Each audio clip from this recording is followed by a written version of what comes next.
हरे कृष्ण। तो आज के सेशन में हम देख रहे हैं भगवद गीता की फोर्थ चैप्टर, भगवद गीता की सिक्स्थ चैप्टर, टेक्स्ट नंबर 4। तो आज के श्लोक में भगवान हमें यहाँ पे समझा रहे हैं कि किस प्रकार से एक योगी जिन्होंने हठ योग के द्वारा या ध्यान योग के द्वारा जो योग सिद्धि को प्राप्त करना चाहते हैं, तो किस प्रकार से उस योग सिस्टम में, उस योगा सिस्टम में आगे बढ़ने के लिए उन्हें अपनी इंद्रियों का निग्रह करते हुए, अपनी भौतिक इच्छाओं को रोकते हुए उन्हें उसके लिए आगे बढ़ना पड़ेगा। तो इसके बारे में आज के श्लोक में भगवान हमें समझाते हैं। तो इस श्लोक में भगवान कहते हैं, यदा हि नेन्द्रियार्थेषु न कर्मसु अनुसज्जते सर्वसंकल्प सन्यासी योगारूढ़ तथोच्यते। योगारूढ़ मतलब one who is situated in yoga और one who has attend yoga. तो यहाँ पे भगवान एक प्रकार का निबंधन कह सकते हैं, एक प्रकार का निबंधन डालते हैं कि अगर एक व्यक्ति अपने आप को योगी कहलाता है या किसी भी योग सिद्धि में वो आगे जाने का प्रयास कर रहा है, तो उनके लिए एक चीज जरूरी है। वो क्या है? भौतिक इच्छाओं को अपने मन से निकाल देना। मटीरियल डिजायर्स, किसी भी प्रकार की भौतिक इच्छा हो सकती है। भौतिक इच्छा जैसे अपने नेम, फेम या प्रॉपर्टी या फॉलोअर्स, किसी भी प्रकार को जो भौतिक इच्छा होता है, जो भगवान के अलावा अपने लिए या अपने इंद्रियों के लिए होता है, तो इस प्रकार की सभी इच्छाओं को उसने मिटा दिया है। तो ये एक योगी का लक्षण है। तो योगा सिद्धि में अगर उन्हें आगे जाना है, योगा सिद्धि में अगर उन्हें कुछ हासिल करना है, तो इस प्रकार से पहले वो अपने मन से भौतिक इच्छाओं को निकाल देना चाहिए। साथ ही साथ कहते हैं कि neither acts for sense gratification, किसी भी प्रकार की इंद्रिय तृप्ति के लिए कोई कार्य नहीं करता। एक योगी जब वो सभी प्रकार की इंद्रिय तृप्ति का कार्य को छोड़ते हुए सिर्फ और सिर्फ भगवान संतुष्टि के जब कार्य करते हैं या सिर्फ और सिर्फ अपने आध्यात्मिक जीवन के लिए जब वो कार्य करते हैं, वो एक योगी का लक्षण होता है। तो जब वो अपने आप को इंद्रिय तुष्टि या इंद्रिय सुख से वो अपने आप को निकाल देते हैं, तो उसके साथ साथ उन्हें कर्म फल या कर्म कांड से भी अपने आप को मुक्त करना होता है। तो ये भी यहाँ पे जरूरी है। तो आज के श्लोक में इस प्रकार से भगवान समझाते हैं कि अगर एक व्यक्ति अष्टांग योग के द्वारा या ध्यान योग के द्वारा अगर कुछ हासिल करने का प्रयास कर रहे हैं, उस अष्टांग योग में प्रोग्रेस करने का प्रयास करते हैं, तो उसके लिए इस प्रकार से उन्हें कुछ स्टेप्स लेना पड़ेगा, तभी उन्हें एक योगी हम कह सकते हैं। योगारूढ़ मतलब ही सिचुएटेड इन योगा। कब कह सकते हैं कि हम हाँ ये एक योगी है या एक योगा प्रैक्टिस कर रहे हैं? कब कह सकते हैं? जैसे आज के श्लोक में भगवान पे कंडीशन डाल रहे हैं, जब ये कंडीशन फुलफिल होगा तब हम कह सकते हैं कि हाँ ये योगी है, ये योगा कर रहे हैं। तो इसके द्वारा हम समझ सकते हैं, जैसे पिछले श्लोक में भी हमने इसके बारे में डिस्कशन किया था कि इंद्रिय तृप्ति और योगा ये दोनों साथ साथ में अकम्प्लिश करने का पॉसिबल नहीं है। कोई व्यक्ति ये नहीं कह सकता कि मैं हर दिन आधा घंटा 1 घंटा योगा करता हूँ और साथ साथ में मैं अपनी इंद्रिय तुष्टि करने के लिए भी प्रयास कर रहा हूँ, सेंस ग्रेटिफिकेशन भी कर रहा हूँ, तो ये पॉसिबल नहीं है। तो जो लोग आज के ज़माने में जो लोग सोचते हैं कि योगा मतलब सिर्फ शारीरिक एक्सरसाइजेस है, बॉडी एक्सरसाइजेस है, तो जो लोग सोचते हैं कि सिर्फ जितना ही योगा है, तो उन्हें इस योगा इस शब्द का पूरा अर्थ मालूम नहीं। तो इस प्रकार से सिर्फ आसना और प्राणायाम करते हुए अगर वो कुछ हासिल करने का प्रयास करते हैं तो वो सिर्फ और सिर्फ अपनी हेल्थ को इम्प्रूव करने का प्रयास कर रहे हैं, अपने स्वास्थ्य को अच्छा रखने का प्रयास कर रहे हैं। इसके अलावा योगा सिस्टम की जो उत्पन्न है उसके जो ऑब्जेक्टिव्स है, जैसे भगवान की प्राप्ति करना, आत्म साक्षात्कार करना, योग सिद्धियों की प्राप्ति करना, इस प्रकार के ऑब्जेक्टिव्स उन्हें ज्ञान नहीं है। तो इसलिए वो लोग सोचते हैं योगा मतलब आसना, प्राणायामा, तो इतना ही उनके लिए योगा कहलाता है।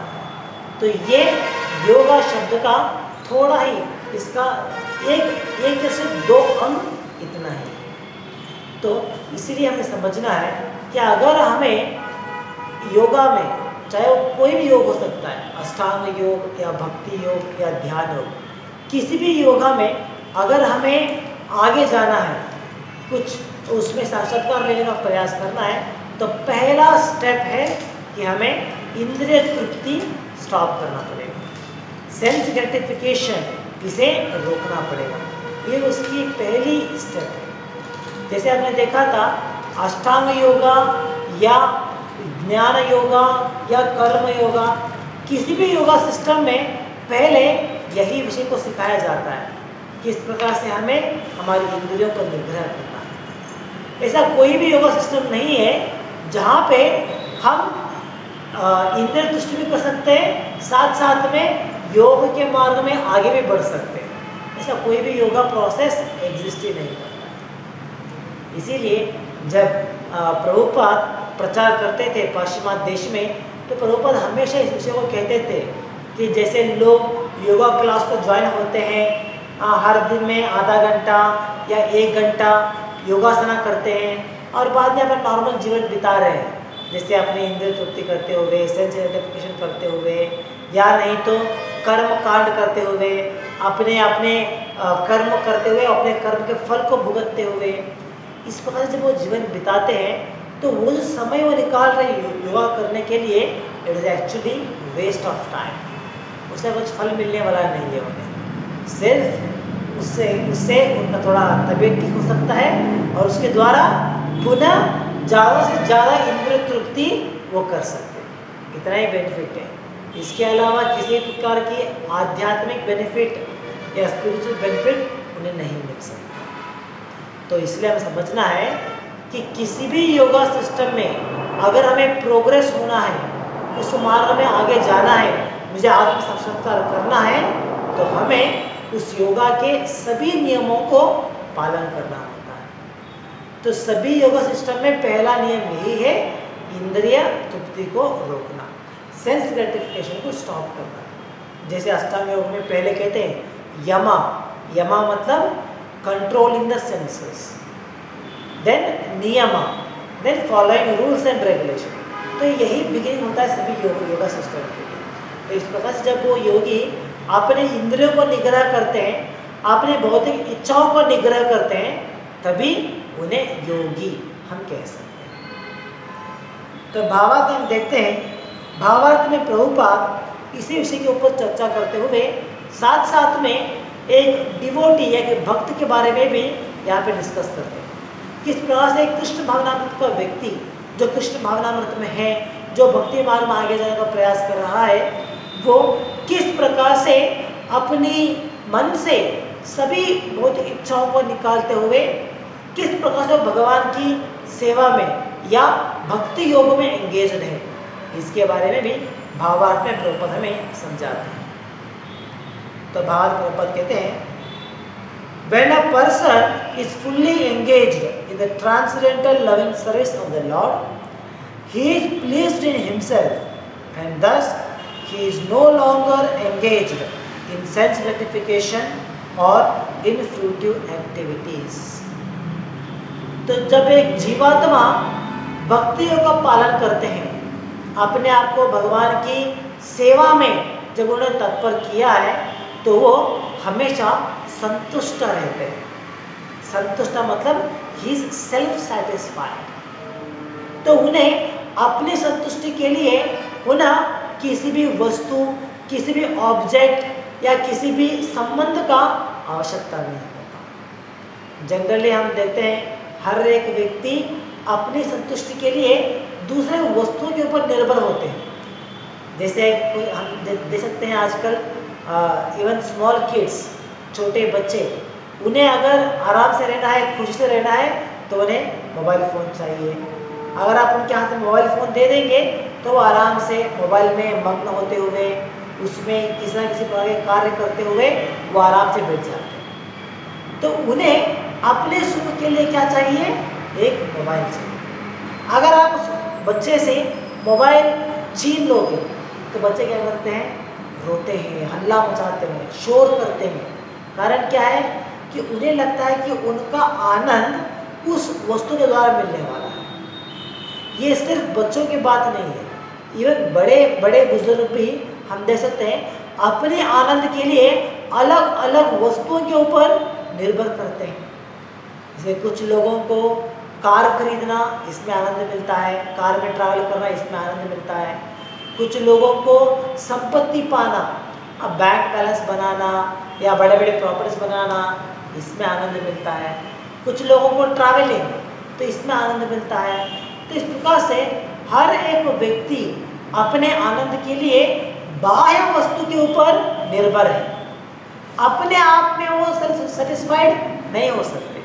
उन्हें अपनी संतुष्टि के लिए बाहर से एक वस्तु की जरूरत होती है, तब जाके वो उस वस्तु को पाने के बाद, उस वस्तु को इस्तेमाल करने के बाद वो संतुष्ट हो सकते हैं। तो ये जनरल प्रिंसिपल है। लेकिन एक डिवोटी जो भगवान की सेवा में एंगेज्ड है, उन्हें अपने सुख के लिए या अपने आनंद के लिए किसी भी वस्तु के ऊपर निर्भर नहीं होना पड़ता। ऐसा नहीं कि हाँ, अगर मुझे ये मिलेगा तो ही मैं आराम से रह सकता हूँ, अगर मेरी ये इच्छा पूरा होगा तो मैं सुख से जी सकता हूँ। ये एक भक्त के लिए अप्लाई नहीं होता। तो डिवोटीज जो है वो हमेशा किसी भी वस्तु के ऊपर निर्भर नहीं करते, बल्कि दे आर सेल्फ सेटिस्फाइड।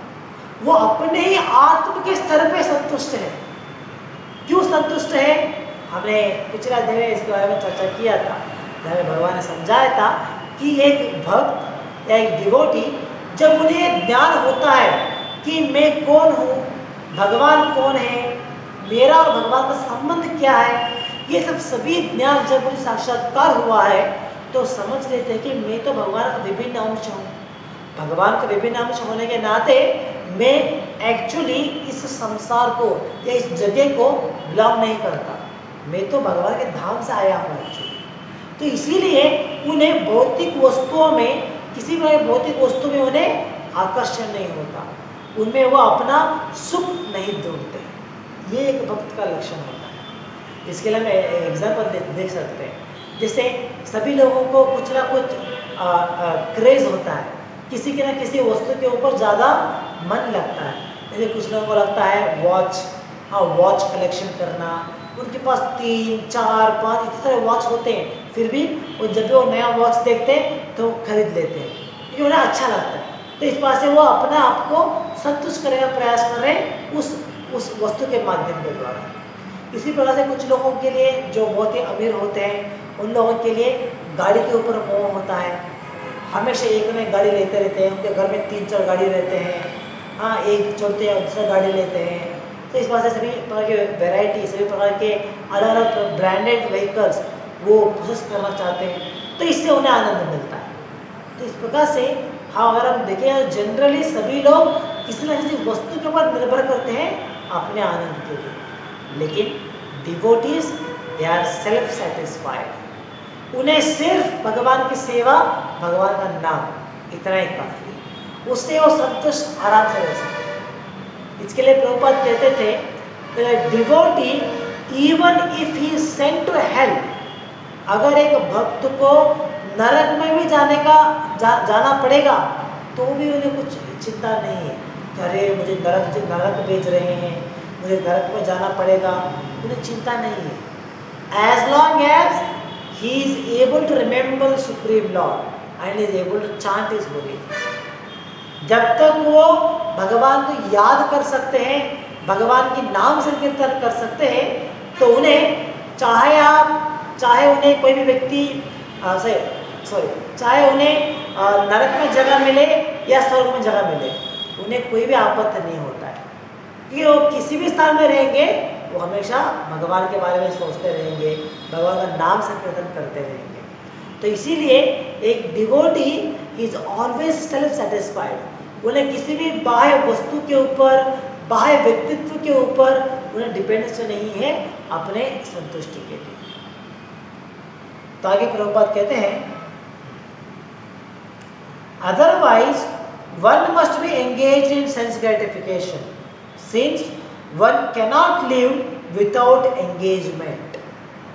तो अगर हम कृष्ण भावनामृत में आगे बढ़ते हुए अगर हम भक्ति के मार्ग में नहीं हैं तो क्या होगा, हमें किसी ना किसी प्रकार की कार्य के लिए क्या होता है, पुनः भौतिक कार्यों में गिरना पड़ेगा। जैसे एक भक्त यहाँ कहा जा रहा है कि सेल्फ सेटिस्फाइड है, आत्मसंतुष्ट है, उन्हें अपने आत्मसंतुष्टि के किसी भी वस्तु के ऊपर निर्भर नहीं होना पड़ता है।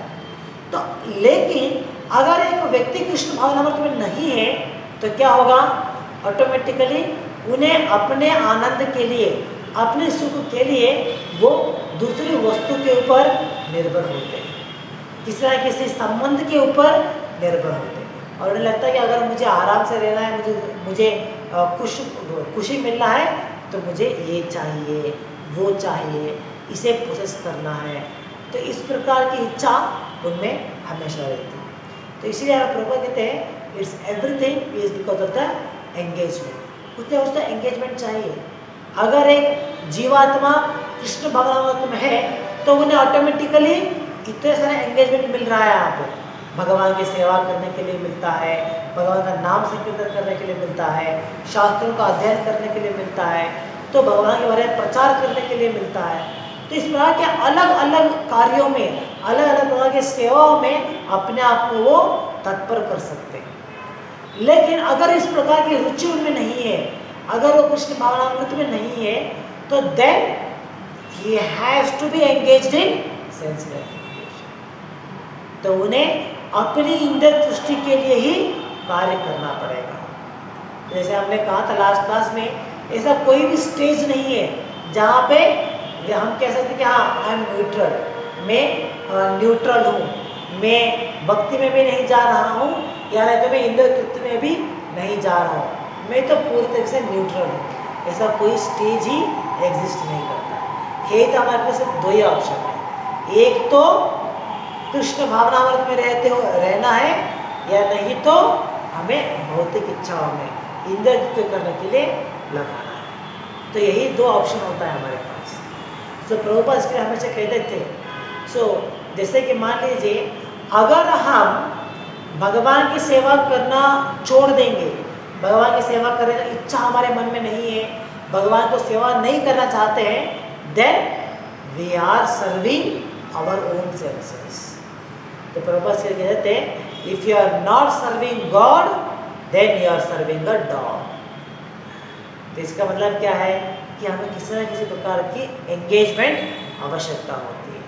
अगर हम भगवान की सेवा नहीं कर रहे हैं then we are serving a dog. अगर हम भगवान की सेवा नहीं कर रहे हैं तो हम माया की सेवा में लगे हुए हैं। यही दो ऑप्शन है, बिना कार्य करे, बिना किसी प्रकार के एंगेजमेंट के हम रह नहीं सकते। एक तो हमारे पास दो ही ऑप्शन है, एक तो हम भगवान की सेवा कर सकते हैं जिसके द्वारा हमें आत्मा साक्षात्कार मिलेगा, भगवान की प्राप्ति मिलेगा, ये सब कुछ पॉसिबल है। अगर ये नहीं करना चाहते हैं then only left over option is sense gratification. अपने इंद्रिय के लिए कार्य करना, अपने आत्मसंतुष्टि के लिए कार्य करना, दूसरों की तृप्ति के लिए कार्य करना, यही हमारा कार्य हो जाएगा। तो इसके लिए प्रभुपाद एक सुंदर से एग्जाम्पल दे देते हैं। जैसे हर एक जीव के हृदय में सेवा मनोभावना जो है, ये एक्चुअली हर एक जीव के हृदय में हम देख सकते हैं, सर्विस एटीट्यूड। तो ये हर एक जीव में हम देख सकते हैं, इट्स वेरी कॉमन फैक्टर। तो जो आध्यात्मिक विचार को समझते हुए, अपने स्थान को समझते हुए, भगवान के स्थान को समझ लेते हैं, तो वो क्या करते हैं, अपने मन में रहने वाले इस सेवा मनोभावना के द्वारा भगवान की सेवा करने का प्रारंभ करते हैं। जैसे सेवा मनोभावना तो है भी सभी जीवियों के अंदर, तो जिन्होंने आत्म साक्षात्कार के मार्ग में आगे बढ़ने का प्रयास कर रहे हैं, तो वो अपने मन में रहने वाले सेवा मनोभावना के द्वारा वो क्या करते हैं, भगवान की सेवा करते हैं, भक्तों की सेवा करते हैं, वैष्णवों की सेवा करते हैं, गुरु की सेवा करते हैं। तो इस प्रकार की आध्यात्मिक सेवाओं में अपने आप को तत्पर करते हैं। लेकिन अगर एक व्यक्ति इसमें आसक्ति नहीं है, आध्यात्मिक जीवन में उन्हें आसक्ति नहीं है, उन्हें अपनी इंद्रिय तृप्ति में आसक्ति है, तो उसका परिणाम क्या होगा? तो प्रभुपाद कहते थे, then they are serving maya, they are serving their own senses. अगर हम भगवान की सेवा नहीं करेंगे तब हमें हमारी ही इंद्रिय सेवा करना पड़ेगा। हमारी इंद्रियों की सेवा के साथ साथ माया देवी का भी सेवा करना पड़ेगा। भगवान की जो बहिरंग शक्ति है उसका अधीन में रहते हुए उसकी सेवा करना पड़ता है। तो यही दो ऑप्शन है। तो प्रभुपाद इसके लिए एग्जाम्पल देते थे, जैसे हर एक जीव के अंदर ये सेवा मनोभावना इनबिल्ट है। तो जो डिवोटीज है तो वो डिवोटीज भगवान की सेवा करते हैं या भक्तों की सेवा करते हैं, गुरु की सेवा करते हैं। तो जो भक्ति के मार्ग में नहीं है तो क्या करते हैं, एक तो पहले अपने इंद्रियों की सेवा कर रहे हैं फर्स्ट स्टेज में अपनी इंद्रियों की सेवा। हम जैसे अपनी टंग जो भी इच्छा करता है उसे वो प्रोवाइड करना, जैसे हमारा कान जो भी सुनना चाहता है तो उसे सुनने के लिए लगा छोड़ देना। तो इस तरह से पहले स्टेज में तो वो अपनी इंद्रियों की सेवा कर रहे हैं। बाद में जो अपनी सेवा के बाद क्या होता है, अपने जो रिलेटेड है, जैसे अपने शरीर के साथ जिसका संबंध है उनकी सेवा में लग जाते हैं। जैसे हाँ ये मेरे बच्चे हैं, ये मेरी पत्नी है, ये मेरा पति है, तो उनकी सेवा करना, उनके लिए जो भी रिक्वायरमेंट है वो पूरा करना, तो इसमें समय निकाल लेते हैं। अगर जो लोग सिर्फ ज़्यादा थोड़ा ब्रॉड है माइंड, तो वो लोग क्या करते हैं, अपने फैमिली के साथ साथ अपनी जो लोकेलिटी है, जिस स्थान को बिलोंग करते हैं वहाँ पे सेवा करना चाहते हैं। क्योंकि सेवा मनोभावना तो कॉमन है सभी लोगों के अंदर, तो हम कहाँ पे एंगेज कर रहे हैं उस सेवा मनोभावना को हम कहाँ पे डाउटेड कर रहे हैं, ये डिफरेंस है उतना ही। तो एक तो हम भगवान की सेवा में डाउटेड कर सकते हैं अपने सेवा एटीट्यूड को, अपने सेवा मनोभावना को। अगर भगवान की सेवा में हम नहीं लगा रहे तो पहले तो हम हमारी इंद्रियों की सेवा में लगाएंगे, या नहीं तो हमारे सगे संबंधी, रिलेटिव्स, फ्रेंड्स इनकी सेवा में लगा देंगे। नहीं तो इसी थोड़ा ब्रॉड माइंड है तो क्या होगा, हमारा समाज, ब्राह्मण समाज उनकी सेवा में लगाना, या मराठा समाज उनकी सेवा में करना, और तो कर्नाटक का समाज उनकी सेवा में करना। तो इस वजह से अपने समाज की सेवा में लग जाते हैं। या नहीं तो अपना स्थान, जैसे जहाँ पे हम कहते हैं ना मातृभूमि, हम कन्नड़ी का है तो कन्नड़ा का सेवा करना, और हम तो भारतवासी है तो भारत माँ का सेवा करना। तो इस प्रकार से वहाँ पे सेवा के लिए लग जाते हैं। तो इससे भी ब्रॉड माइंड होता है, जो क्या होता है, वो सोचते हैं कि अरे हम तो ह्यूमैनिटेरियन बेसिस, हम सभी मनुष्यों का सेवा करेंगे। तो इस प्रकार से हर एक जीव में हम देख सकते हैं सेवा मनोभावना डॉर्मेंट है।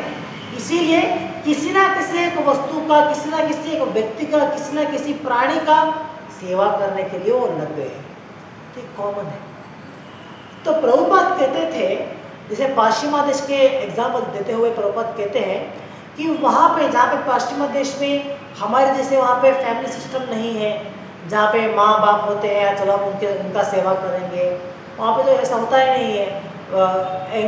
बच्चे 16-15 होते ही दे बिकम इंडिपेंडेंट, घर छोड़ देते हैं, अलग से रहते हैं, फ्रेंड्स के साथ रहते हैं, लिविंग रिलेशन में रहते हैं।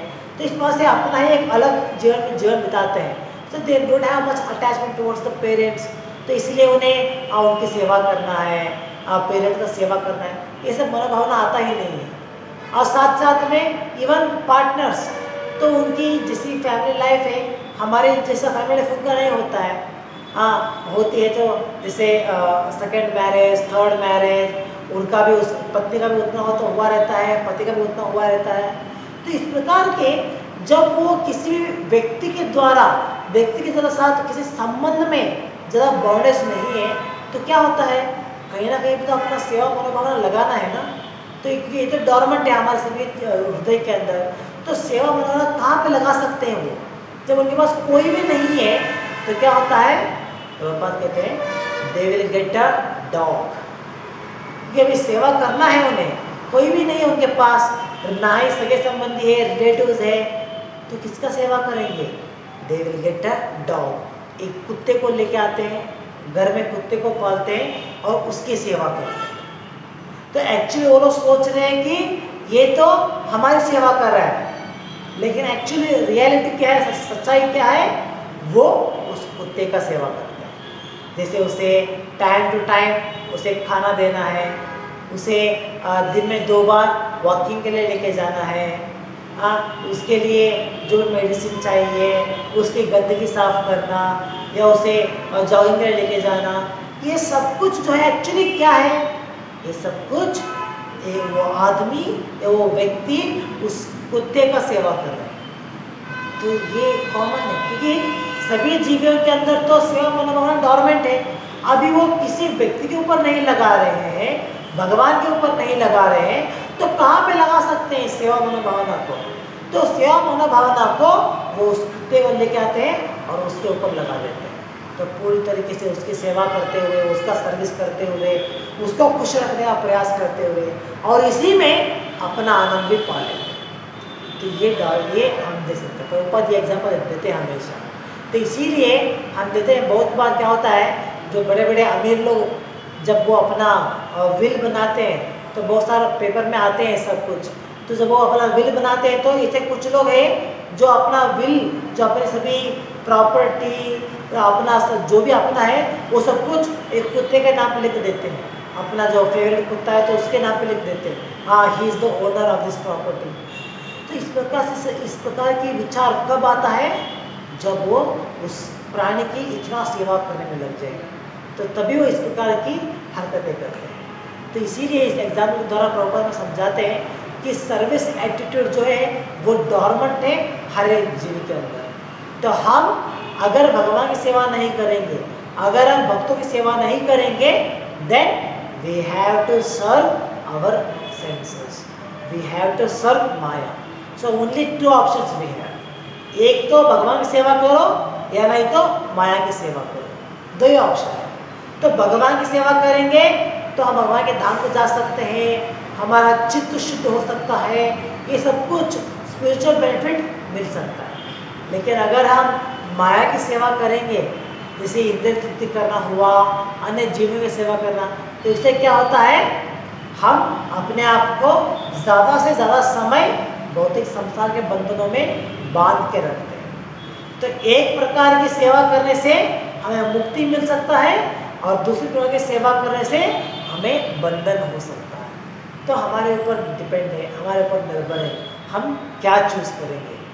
क्या हमें भगवान की सेवा करते हुए भगवान के धाम को जाना है, वहाँ मुक्त होना है, या नहीं तो माया की सेवा करते हुए, अपनी इंद्रियों की सेवा करते हुए पुनः अगला जन्म भी इसी जीवन में, इसी भौतिक संसार में ही जन्म लेना पड़ेगा।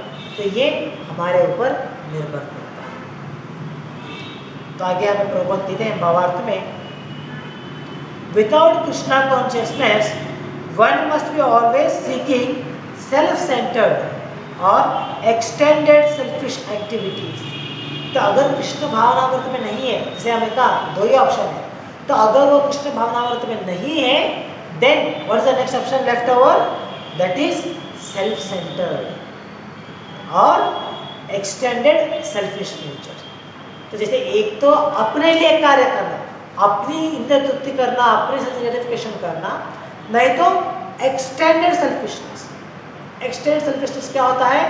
जैसे पहले तो कहते हैं कि अपना स्वार्थ अपने लिए, और दूसरा क्या है, extended happiness, sorry extended selfish activities. मतलब क्या है, अपना हो या नहीं एक्सटेंडेड, जो हम जैसे हमने एग्जांपल दिया, हमारे फैमिली, हमारे रिलेटिव्स, हमारा समाज, हमारा देश, तो इस प्रकार के कार्यों में लग जाते हैं। यही 2 ऑप्शन हमारे पास होते हैं। But a Krishna conscious person can do everything for the satisfaction of Krishna and thereby be perfectly detach from sense gratification. लेकिन एक भक्त जो कृष्ण भावनामृत में है, भगवान की सेवा में लगे हुए हैं, अपने आप को भक्ति योग में एंगेज किया है, तो वो क्या करते हैं, पूरी तरीके से अपने आप को भगवान की संतुष्टि के लिए वो एंगेज कर सकते हैं।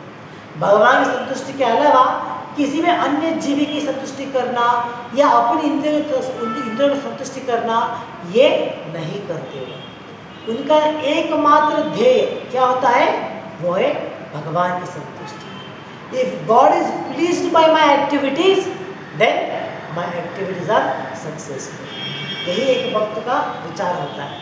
जब प्रभुपाद कहते हैं इसके लिए, जैसे एक मंदिर में भगवान के विग्रह का इतना सेवा चलता है, जहाँ पे इतने सारे डिवोटीज मिलके भगवान के लिए अलग अलग प्रकार की सेवा करते हुए, कुछ लोग भगवान के लिए खाना बनाते हैं, कुछ लोग भगवान के लिए उनका श्रृंगार करते हैं, उनके लिए आरती करते हैं, कुछ लोग भगवान के लिए प्रचार करने के लिए जाते हैं, कुछ लोग भगवान के लिए धन लेके आते हैं मंदिर के लिए। तो इस प्रकार से भगवान के लिए अलग अलग प्रकार की सेवाओं में वो एंगेज होते हैं। तो इस प्रकार से जब वो भगवान की सेवा में इतना एंगेज्ड है, तो ऑटोमेटिकली क्या हो जाता है, वो अपने इंद्रिय तृप्ति से बाहर आ जाते हैं, अपने आप को अपनी इंद्रिय तुष्टि से मुक्त कर सकते हैं। तो ये पॉसिबल है डिवोटीज के लिए, जिन्होंने भगवान की सेवा करना या भगवान की संतुष्टि करना ही अपना ध्येय समझ लेते हैं। तो आगे प्रभुपाद कहते हैं, one who has no such realization must mechanically try to escape material desires before being elevated to the top rung of the yoga ladder। तो ये तो हो गया जो कृष्ण भावनामृत में है, जो डिवोटी है, जो भक्ति योगा में है, तो उन्हें किस प्रकार से भगवान की सेवा करते हुए उसके द्वारा वो अपनी इंद्रियों को नियंत्रण करेंगे या अपने कार्यों को कर्म कांड से बचा के रखते हैं, ये पॉसिबल है, जो अब प्रभुपाद ने यहाँ पे डिस्कस किया। उसके बाद प्रभुपाद कहते हैं कि अगर इस प्रकार से हम भक्ति नहीं करना चाहते हैं तो क्या है, तो हमें एक ही मार्ग बचता है, वो है हमें योगा सिस्टम के द्वारा इंद्रियों के निग्रह करते हुए हम योगा पद्धति में आगे बढ़ सकते हैं। यही एक मार्ग हमारे लिए बचता है। तो यहाँ पे इसलिए प्रभुपाद कहते हैं योगा लैडर, मतलब ये जो अष्टांग योग के जो 8 अंग है, तो उसमें ये जो प्रारंभ के अंग आते हैं, जहाँ भगवान ने कहा है पिछले श्लोक में, प्रारंभ में नियोफाइट स्टेज में किस प्रकार से हम प्रारंभ करते हैं योगा करने के लिए, यमा नियमा करते हुए। तो उस स्तर में क्या होता है, वहाँ पे हम अपने इंद्रियों को निग्रह करते हुए, हमारे इंद्रियों को कंट्रोल करते हुए भक्ति उस योगा सिस्टम में आगे जाने का प्रयास करना है। जब तक हम यमा नियमा आसना प्राणायामा इन चारों स्टेजेस में अपने आप को परफेक्ट नहीं कर सकते, तब तक हम उस योगा में आगे के स्टेप तक नहीं पहुंच सकते। उस योगा सिस्टम में हम आगे नहीं पहुंच सकते। अगर हमें आगे जाना है अष्टांग योग सिस्टम में, अगर हमें आगे जाना है तो पहले हमें हमारे इंद्रियों को निग्रह करना पड़ेगा, यमा नियमा हमारे इंद्रियों को निग्रह करते हुए, हमें रूल्स एंड रेगुलेशन फॉलो करते हुए, तो ये सब कुछ प्रोसेस कंपल्सरी करना पड़ता है। तो ये technically it is meant for a Yogi who is following अष्टांग योगा, उनके लिए। लेकिन एक भक्त के लिए इसे कुछ करने का जरूरत ही नहीं है। एक भक्त के लिए जैसे वो अपने आप को भगवान की सेवा में एंगेज करते हैं, तो उसके द्वारा ऑटोमेटिकली उनकी सभी इंद्रियां, उनका शरीर, उनका मन, सब कुछ भगवान की सेवा में निछावर कर देते हैं। तो for them there is no need for any kind of attachment towards the maya और मटेरियल एक्टिविटीज। तो ये उन्हें लिए जरूरी नहीं होता। तो ये विचार आज के श्लोक में भगवान हमें समझा रहे हैं। तो यहाँ पर समाप्त करेंगे आज के लिए। ग्रंथराज श्रीमद् भगवद गीता की जय। जगत गुरु श्री प्रभुपाद की जय। हरे कृष्ण।